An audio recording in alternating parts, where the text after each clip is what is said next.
Naniniwala si Senador J.V. Ejercito na ang kasalukuyang cabinet revamp ay isang hakbang upang alisin ang mga opisyal na nasayang ang tiwala ng Pangulo.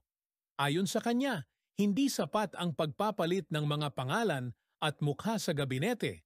Dapat itong magsilbing babala sa lahat ng opisyal. Giit ni Ejercito, panahon na para piliin ang mga lider na may malasakit sa bayan, may kakayahang umunawa sa tunay na kalagayan sa lupa at handang maglingkod ng walang palusot. Nagsimula ang cabinet overhaul ni Pangulong Marcos sa kalagitnaan ng kanyang termino at ilang araw matapos ang midterm elections noong Mayo 12.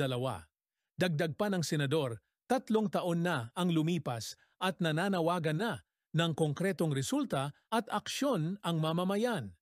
Hindi na makapaghintay ang mga nagugutom at naghihirap, aniya. Salamat sa panonood.